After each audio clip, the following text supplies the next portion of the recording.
Hello, everybody. Welcome to another week of the Big Home Ed Conversations. My name is Kelly and I'm here with Ashley. Hi. We are here to talk to you this week about being sheltered. So we have promised you that we are not going to literally pussyfoot around the myths. We're not going to sit here trying to prove that home educated kids are not sheltered, because we know that and we don't need to get into it. We are home educators. We're not trying to convince the world with this podcast. We're talking to each other. So we don't need to get into that. But we thought it might be really interesting to discuss from our point of view the actual limitations we do see in home education and the things which we could come up against if we didn't take action to do something about them. So that's kind of what we're going to try and get into today. And as usual, we've got our funny moment to talk to you about. So we're talking about all the things that obviously our kids are obviously out in the real world, experiencing real world things all the time.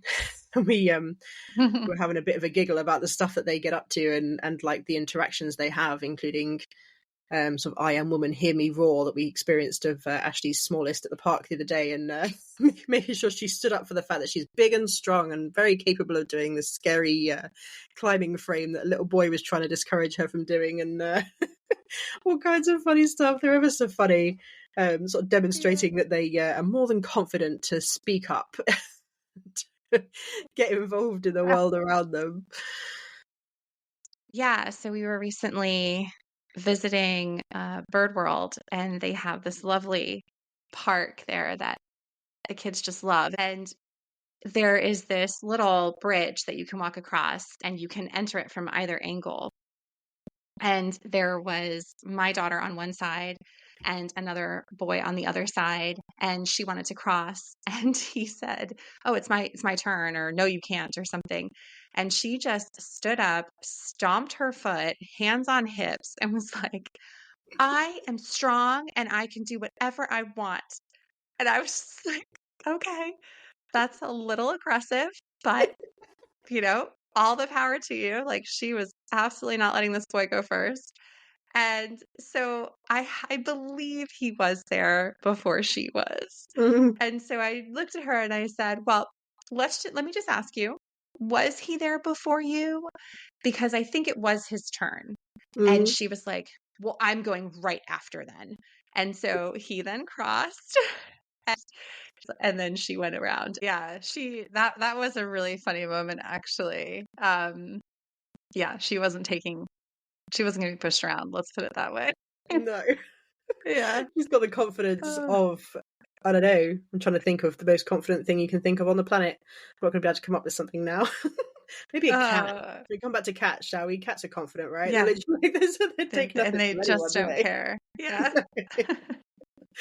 But anyway, so we thought we'd kind of start to get into it. So first of all, we've got this idea. So the myth about home educated kids being sheltered. So we thought we'd kind of cover first of all, like, what do people actually mean by this? So like when they're thinking that a home educated child is not going to attend school, they're going to be at home with their family, what are they imagining that looks like? What do they think that child is missing out on? And I think that fundamentally, one of the main ones that you hear people say are things like them spending time with children from all walks of life. So different backgrounds, different races, creeds. Maybe they've got obviously different levels of kind of sort of language, maybe. So yes, you've got things like obviously lots of different things, lots of reasons why we're different. And at that idea that obviously if we're not in a room with 30 other children that have all just been like from the local area, obviously just like chucked in a room together, that they won't have that opportunity to experience diversity. And I think what's really interesting about that is actually the assumption, therefore, that everybody who home educates is white, British, middle class, Right. that there is nobody else who would possibly be able to or want to or whatever. And it's really fascinating to me. So there's a lot of things, if you follow the trace of the thought, like where those things are actually coming from. So it's that idea that as home educators, we're all very privileged and wealthy, and that our children won't experience hardship, they won't experience all these things.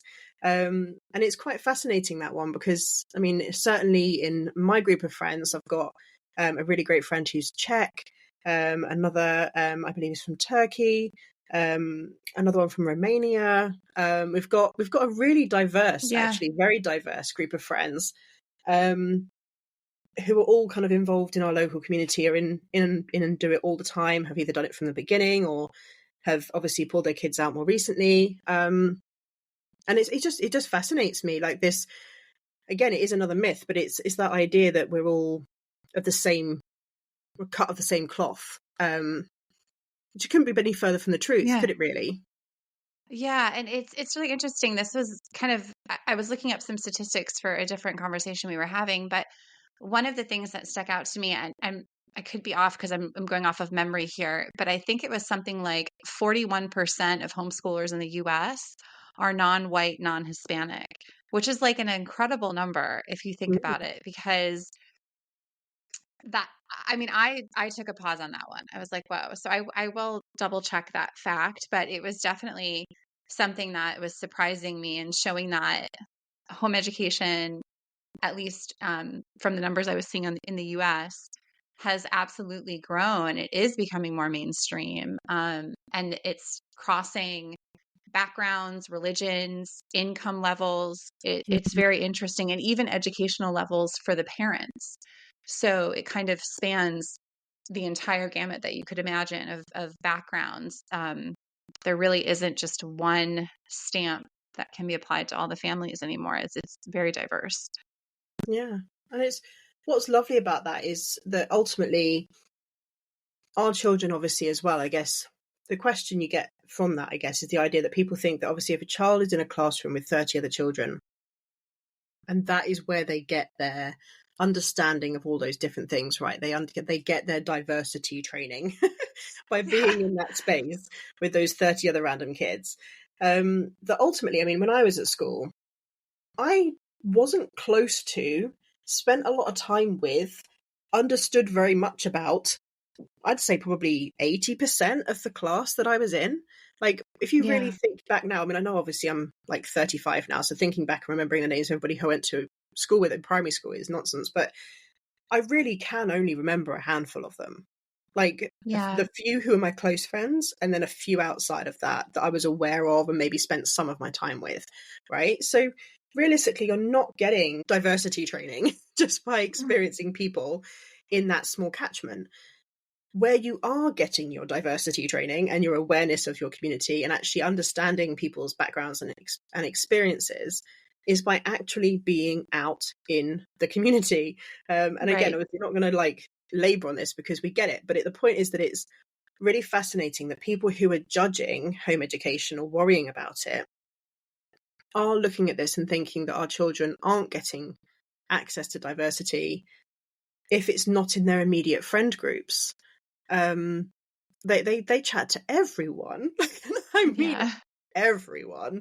They don't Yeah. have a fear of adults and other people, because there isn't as much of that hierarchical nonsense in their Yeah. life. So they don't have a fear of chatting to the postman, or chatting to the guy in the shop, or asking someone a question when we're in a restaurant or whatever, right? Like they'll chat to, look at, and interact with almost anyone.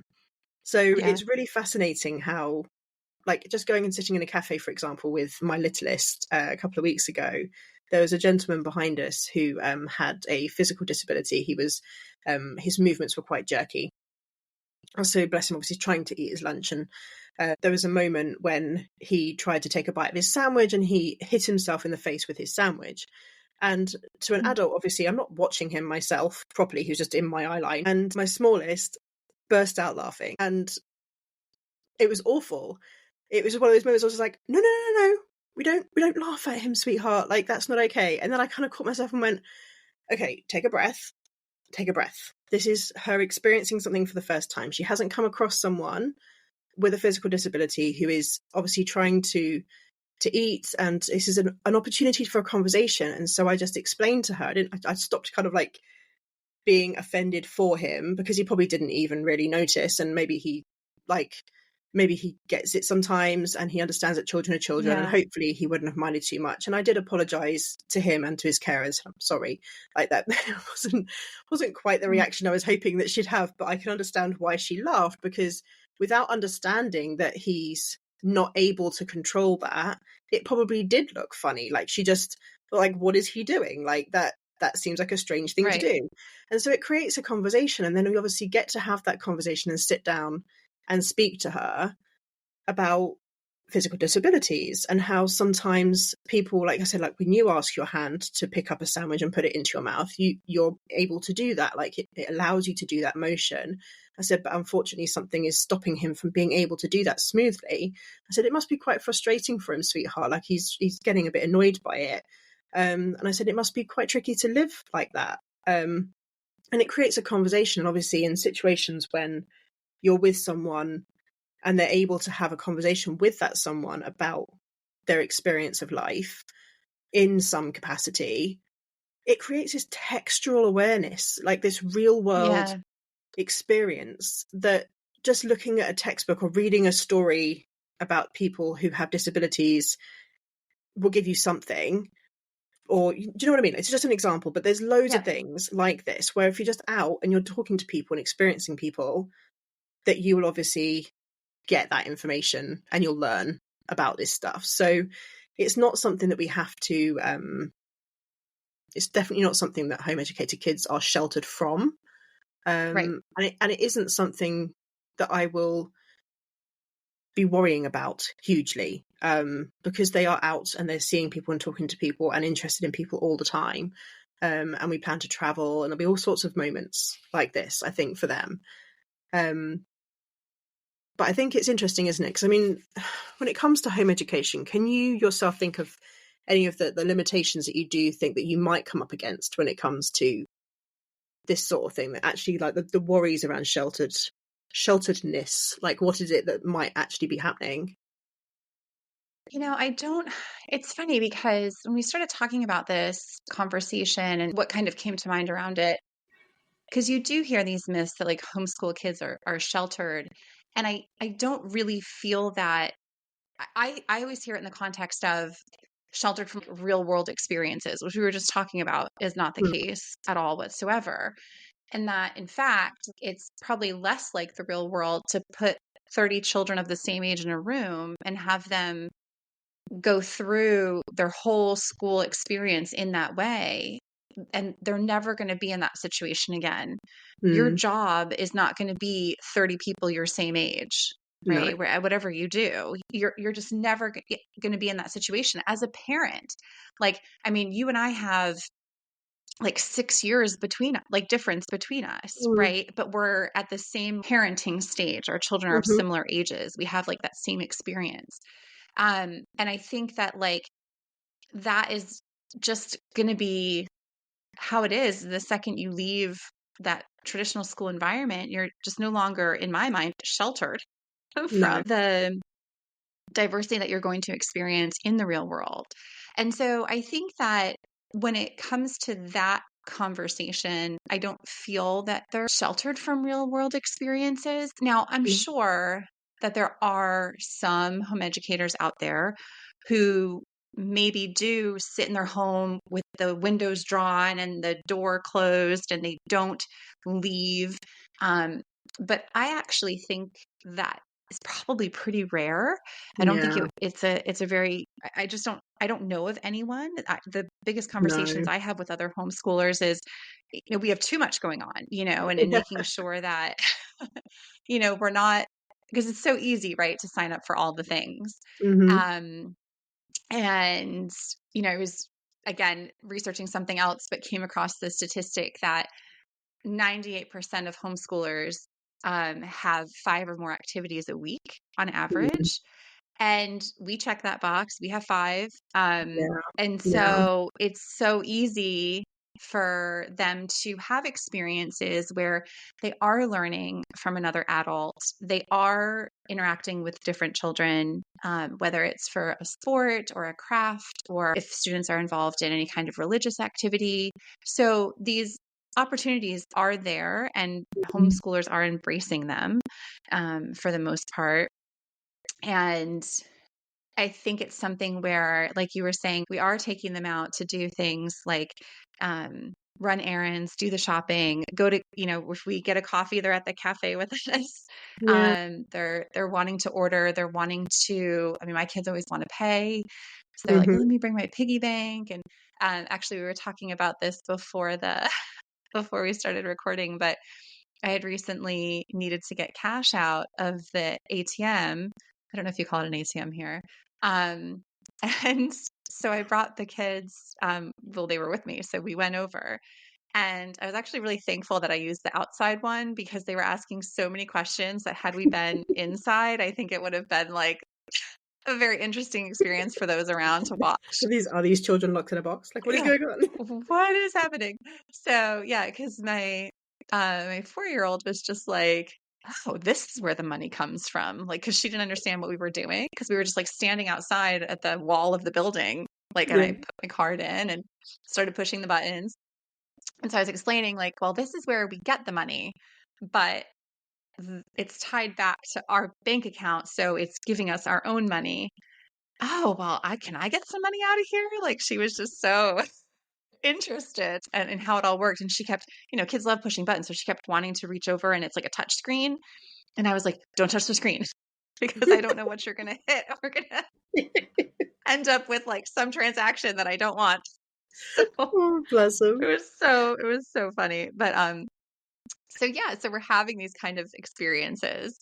And I think they're also, some of the feedback might be like, well, they're not experiencing, um, maybe having to wait and be patient and wait their turn, or, understand kind of the give and take of like that environment that does happen a lot, obviously, in a classroom setting. And I think, just thinking about the bank, I was thinking about when we moved here and we had to set up a bank account. My kids were there for that. So Hmm. they came with me to that bank. We went inside and they watched me give over the information, the appropriate documentation. And I vividly remember them being bored out of their minds, having to sit there and like wait for me to do this and not touch Yeah. all the things. And it was, close to the holidays because we moved in November. So there was like Christmas ornaments everywhere, and they wanted to touch the tree and touch the fake presents and all of this stuff. And I was like, you just have to sit and wait patiently. And I wouldn't give them my phone. So it was just one of those experiences that was real life. Like, we all know Yeah. what it is to wait at a bank or to wait for something in any store or, Yeah. We government all have building. to experience like Yeah. patience at some point. And I mean, I think this is a thing. I mean, there's so many different characteristics and different kind of people are going to worry about them, kind of, as you say, learning how to sit patiently and wait their turn. My son will sometimes even put his hand up. I don't even know where he's learned this from. But he's literally, sometimes he'll just put his hand up to speak. And I'm just like, you don't need to do that. And he's just like, well, I just wanted to let you know that I wanted to go do this. And just like, that's fine. You can just say that. You didn't need to put your hand up. He must have been watching like cartoons and or like the TV programs and stuff that show kids doing it in schools and stuff. But it's fascinating to me that they still pick up some of the characteristics of school children because they watch it on TV, or they Mhm. talk to their friends who go to school. They do understand some of it, but I guess maybe what people are worried about is that if you don't have these set experiences, right? So if you're not going into a school environment and you're not experiencing school, then you're not known to know the behaviors and expectations that maybe an entry-level workplace might have on you. And I understand that people do think to themselves, oh no, my kids aren't going to be able to go and sit and listen to a lecture in university without constantly interrupting or like wanting to add in what they already know and getting all excited.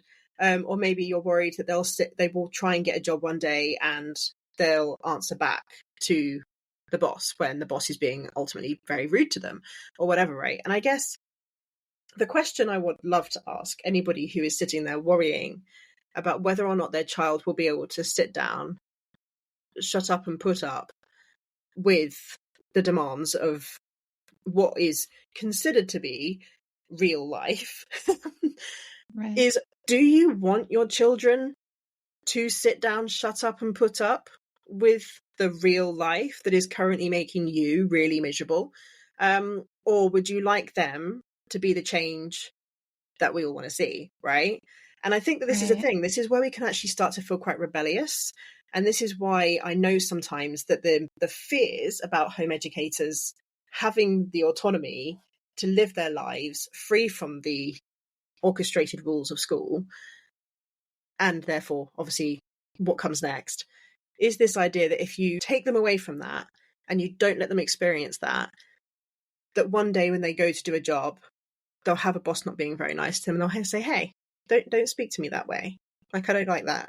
And that boss will be like, "Who do you think you're talking to? I'm your boss." And be like, "I'm talking to a fellow human being who just so happens to be in the leadership team of this company, and I don't like being spoken to that way." And Yeah. I do not see what is wrong with that. I just don't. Yeah, I think that one of the things that this sort of education process that we do as home educators that does heavily involve the community and being out and about when we're doing things that have to happen while shops are open or whatever the case might be and our children are just in tow is that they really do learn that interaction. So obviously if my 7-year-old now were to be in a situation in a university lecture setting, yeah, she would be bonkers. But I Of think course, that by yeah. the time she is at that age where she would Yeah. be, she'll absolutely understand the Mm-hmm. cadence of the classroom and the way that, taking turns and waiting for the appropriate time to interject kind of happens. Yeah, of course they I will. I don't I don't think that, yeah, that would be a problem for sure. And you're right. We want them to be advocates for themselves. And clearly, my youngest is just rocking that path already based on her playground skills. And so, I think that if I were to say an area that they might be sheltered from, it might just be the actual school experience. Yeah. So that is definitely the norm. That is Mm, definitely the expectation. So when I meet anyone, it's like this whole conversation. If it somehow gets to like, oh, are the kids enjoying their school break? And usually I'll just say yes. I won't get into it. But something came up where I was talking to someone that I play field hockey with about an upcoming trip, and they were like, "Oh, so you're pulling him out of school for a week because it's obviously during term time." mm, And I was like, "Well, no, we home educate, so it's not yeah. not a problem." And typically they're actually pretty supportive. The comments was like, "Oh, well, that's amazing because isn't it so annoying when you have to get fined to take your child out of school?" And if you're going on vacation, there's educational components to that. You're seeing a new Oh, place, yeah. you're learning about a different culture, you're, experiencing the daily life there. Probably you're going to do some kind of educational, quote unquote educational thing, like go to a museum or see some kind of Mm, history from that area. And I was just like, yeah, absolutely. And I think, especially as home educators, we really lean into those kinds of things. So, if we're going on a vacation somewhere, we're probably going to read a book about it before we go. We're mhm, probably going to learn about, some points in the history and things to look out for and get excited about. So, yeah, and it is interesting. But then, you do get those people occasionally who are like, oh, okay, well, that's interesting. Like, tell me about that. Or immediately, like, what do you do for socialization? mhm, That always drives me bananas. I'm like, yeah. well, let me just tell you, park it because you're gonna have 10 minutes coming at you. Do you know Um, the funniest time I had someone behave like that was at my son's football on a Saturday morning, which is obviously all like a mixture of school kids. I think he was yeah. the only home educated there that I was aware of anyway. Um, and someone literally posed that question to me whilst we're literally at football in his local community, playing with a bunch of other kids his age, getting along absolutely fine, like having a lovely time, like laughing and joking with them, integrating with the team completely fine. They're like, but like, what do you do about socialization and stuff? I'm just like, I literally just like made a face. Like, I wish you could see my face right now. Like, I'm making the face, but the like that. what do you mean? Like, what do you mean, what do I do for socialization? What am I doing right now? Like, seriously. And I think it's really fascinating how people get stuck in this idea that if they don't have school, then they won't have these things. And I guess that from an outside perspective, like if you imagine that they've never considered home education truly beyond like the idea of a terminally ill child, or a disabled child, or someone who like can't help but be home educated, like if they've genuinely never thought about it beyond that point, or maybe worse, they got to experience what basically the homeschooling. So in the UK, referring to it as homeschooling means that the child is at home being given work from a school to do.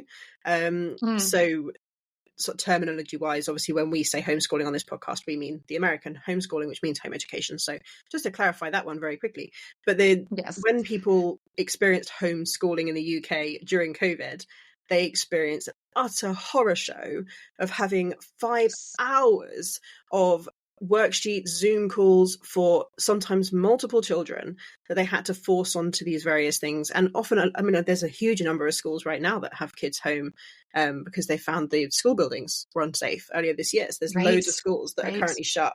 The kids have been home for months again.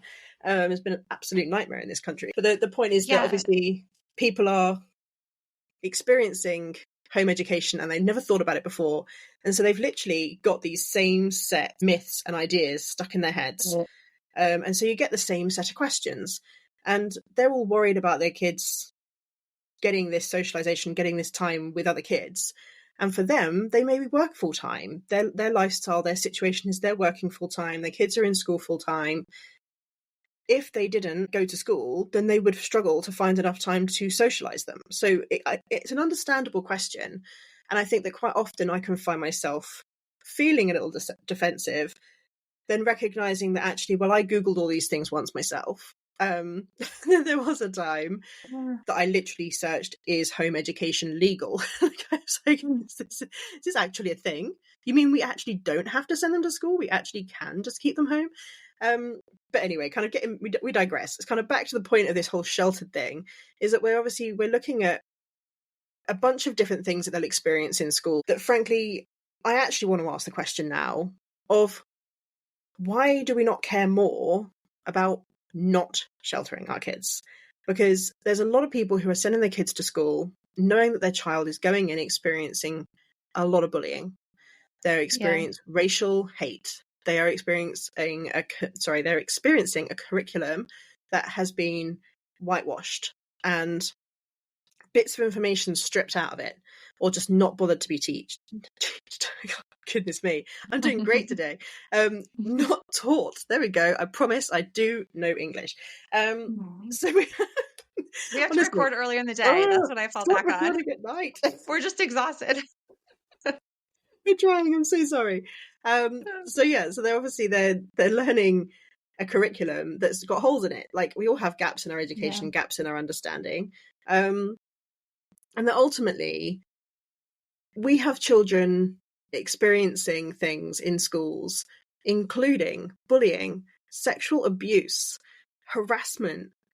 It's following them home. Social media is a horror show, and children are on it and wanting phones and wanting to be a part of it from a ridiculously young age these days. We've got girls as young as 8 or 9 worrying about what they look like so much that they're anorexic. We've got children with severe mental health issues. And I mean, I know that there are going to be children who are home educated who will also have mental health issues.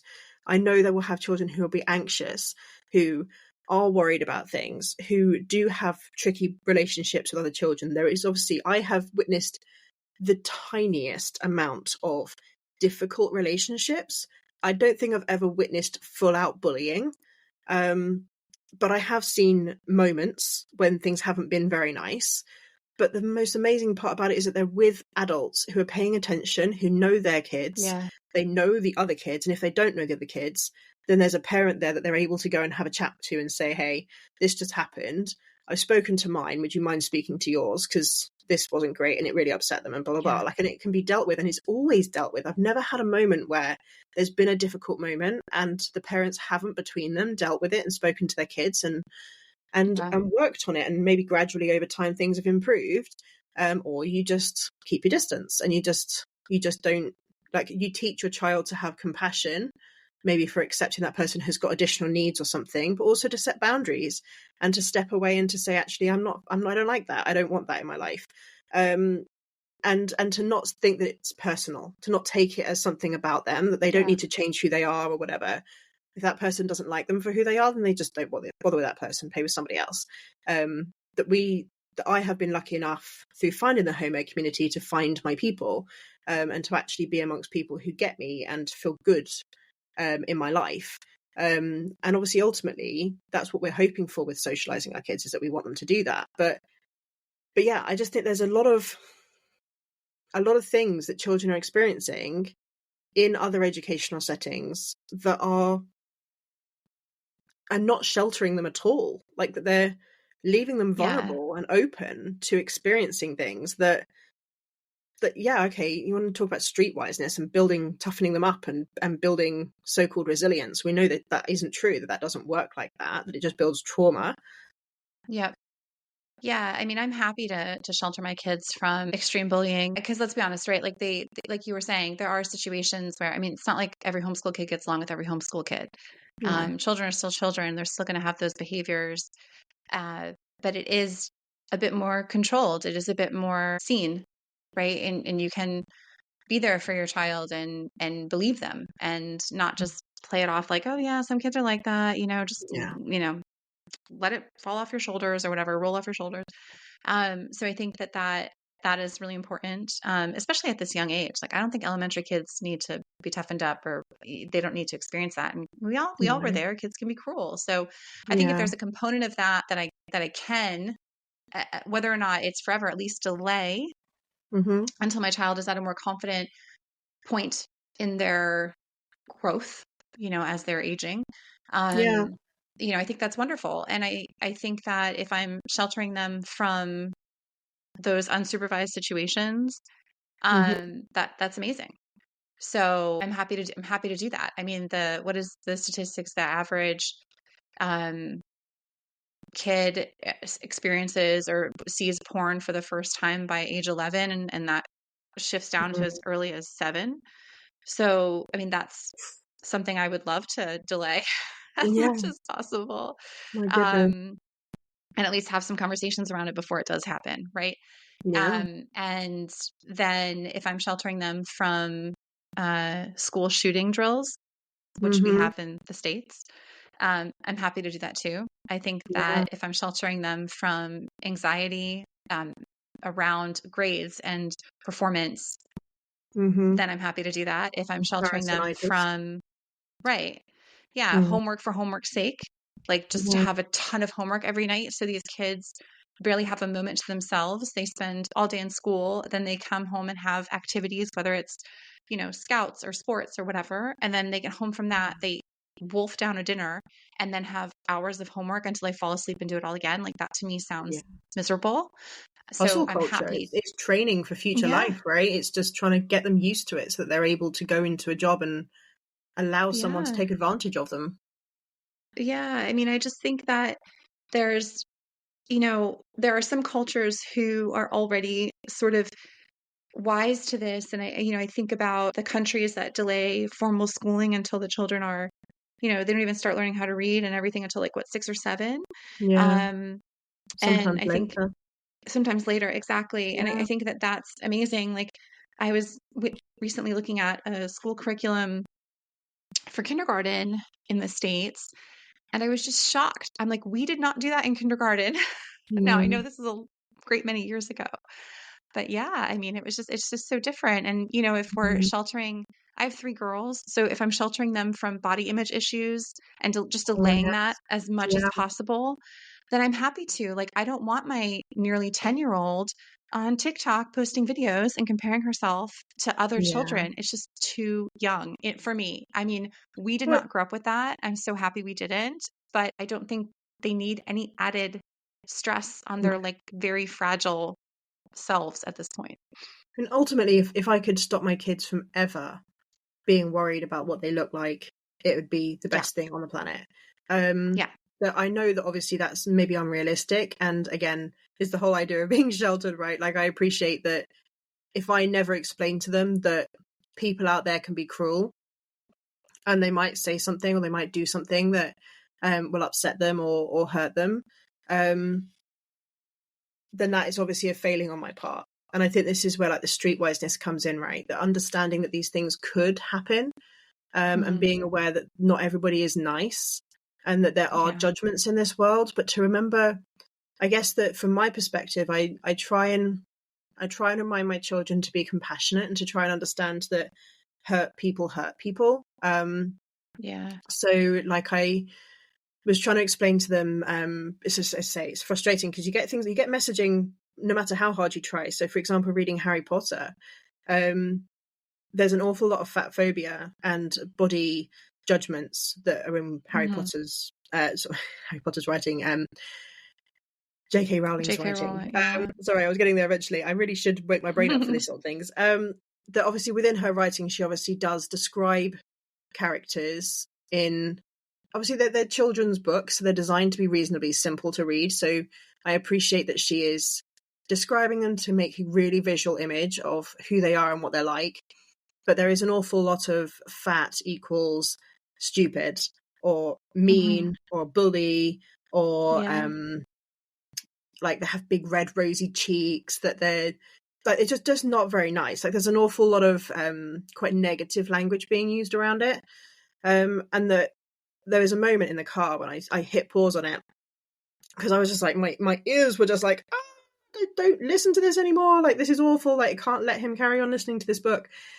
And I paused it and I was just like, oh, it's okay. He's going to experience this messaging. He's going to get it. He watches telly. He speaks to people all over the place. Like, he reads books. He's going to get messaging. I mean, the amount of books that he will one day read that I will have no idea that he's read, let alone what they contained. So he's going to get messaging. And I said to him, I said, what does being fat mean? And he goes, lazy, eats too much, can't do anything. And I was like, is it a good thing or a bad thing to be fat? And he goes, a bad thing.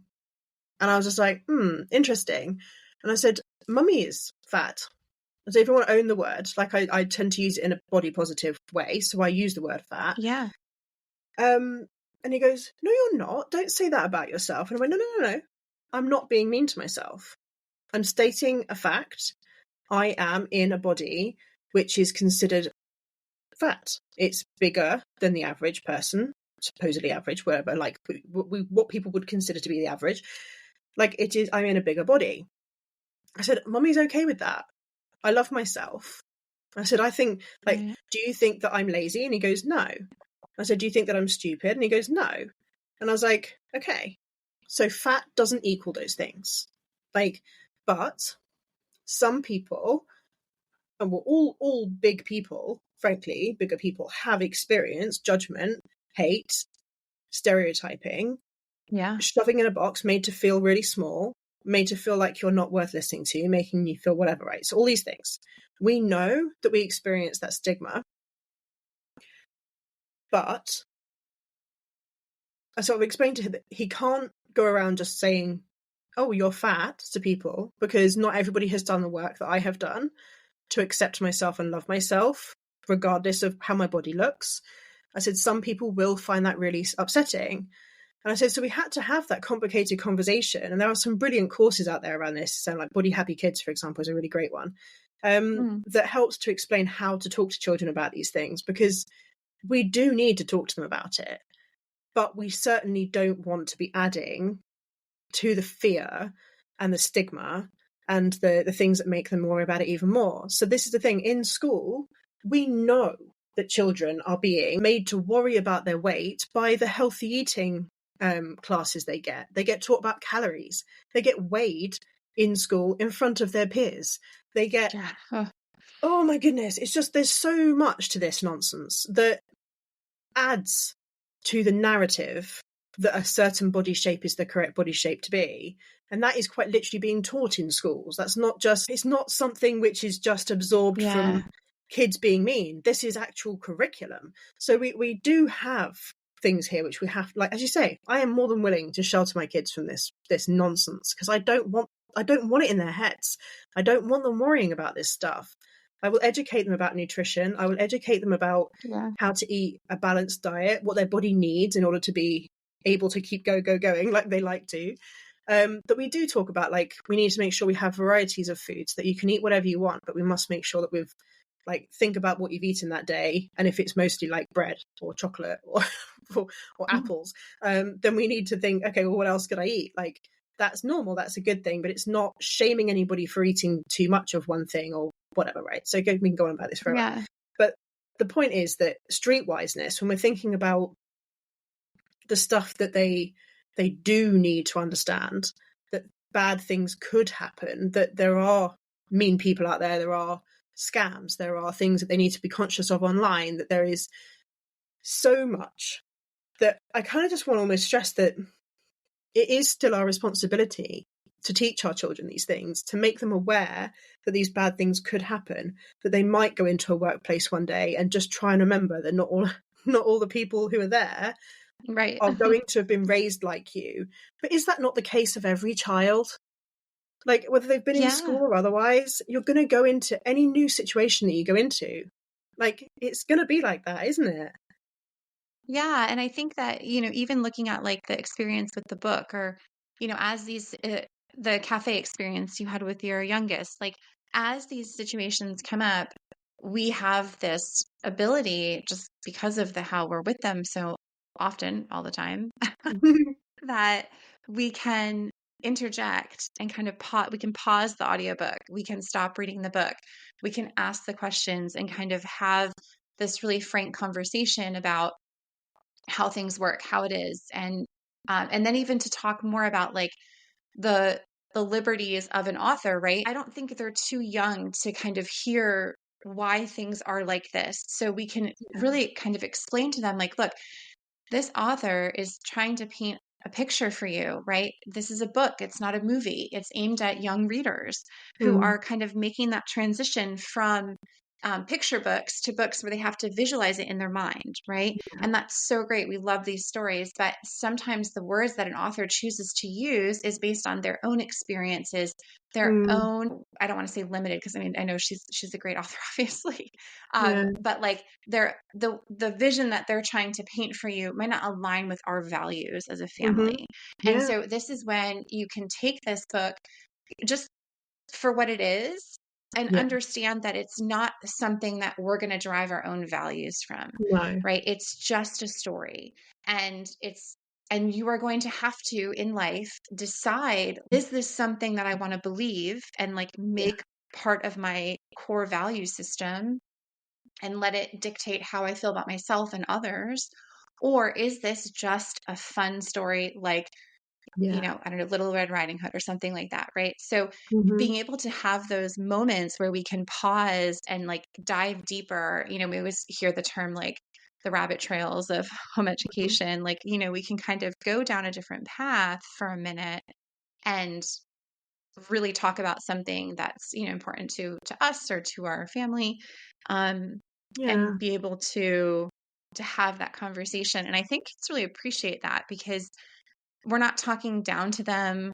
We're kind of involving them in a conversation. We're sparking questions. Like you were saying, what do you think fat means? Why do we think that? And, being able to do that for all the things that we're reading and digesting on a daily basis through different curriculums and YouTube videos and books that we read. It's nice to be able to start to say, like, okay, where is this real or not? They do believe a lot of what they, almost probably everything, right, of what they read and see. And so kind of starting to slowly dribble some kind of realistic conversations around there will hopefully help them, get to that point. I think you really summarized that well. And I think it's just so important, isn't it, that we have these conversations with our kids. And I guess this is why I truly believe that home educated kids aren't sheltered, I guess, is because the people who are home educating, who are conscious and trying to enlighten themselves further and are doing the work to deschool and properly looking and questioning everything about the existence we have in our society and the way that we all treat each other, and doing all this work. And like 95% of the home educators I've met are doing that. Like I don't know how many of them are not, that are determined to raise their children in a kinder, more nourishing, more aware way. That surely that is the opposite of sheltered. And I think it's they're basically trying to help them really be aware of the world around them and people and the needs of their communities, and that it is absolutely our responsibility not to say like that none of this stuff exists. Like we can't just hide from it, and that's naive. Like there are things which are going to be getting to our kids whether we like it or not, messages that we don't like, and things that we would, as you say, that we absolutely do not want to have downloaded into their core values. We certainly don't want them judging people for those things, etc. So we have got work to do to pause the book and to speak to them about these things, and to ask them questions, and to check in with them, and to ask them sometimes, like, what have you read or seen lately that's maybe worried you or has started some questions in your head or whatever, right? So we have these responsibilities. And I think that ultimately, as long as we continue to take our children's education in every meaning of that word seriously, like we absolutely do, like we're here listening to this podcast for a reason. Like I know that every single one of you listening absolutely takes it seriously. Then as you recognize there is a hole in something that you maybe haven't talked to them about, or actually you realize that this is a conversation that needs to be had or whatever, then you'll have it. And do you know what? You're going to have that connection with your kids that's going to be that much deeper and that much more open to what you've got to say. Like I know that I'm not going to feel any shame or fear about being real and treating my children with respect and talking to them about things that are important. I know I'm not going to have any qualms about doing those things at any point. Like I'm not going to feel worried about doing that because I'm going to know them well enough to talk to them about anything that I need to talk to them about.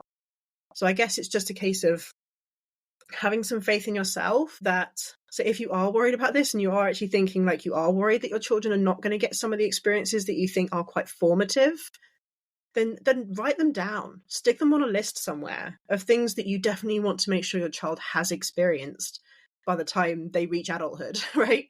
And go out of your way to find them, go out of your way to make them happen, go and volunteer in a place that means that they get some experience taking care of the elderly or disabled people.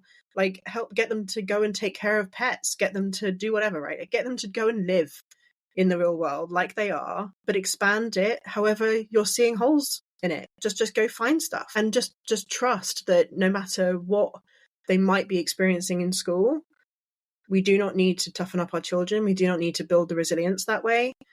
That's not resilience, it's trauma, and it doesn't have the outcome that people are thinking it does. And anybody who's telling you that it does really just is so stuck in the beliefs that things toughen you up and then you're able to do really cool things. It's just not true. That we are able to build those skills in a way that doesn't cause lasting damage to our bodies and minds. Simple as that, and that's really. true for whether you home educate or not, right? I mean, you can do this while you're reading stories at bedtime or while you're at the park on a Saturday, and you know, anything like that. Precisely. Yeah. Brilliant. Well, thanks so much, guys. As always, we love that you guys are listening. We're getting a really decent amount of people listening each week now, which is really exciting. So do please keep sharing it, keep giving us our ratings to help us to get ranked in the different areas so people know that we exist. And we will continue to bring you an episode every week. We may take a break for a couple of weeks here and there, but we will mostly be giving you one every Sunday. So I really hope to continue to have you as a listener and come and follow us. So I am at Off-Roading Motherhood on Instagram, and on TikTok I am banish.home.ed.burnout, and Ashley is homeschool.in.progress on Instagram. So do come and find us, come and tell us what's going on with you, and come and tell us what you thought off the back of this episode. See you again next week. Take care, guys. Bye.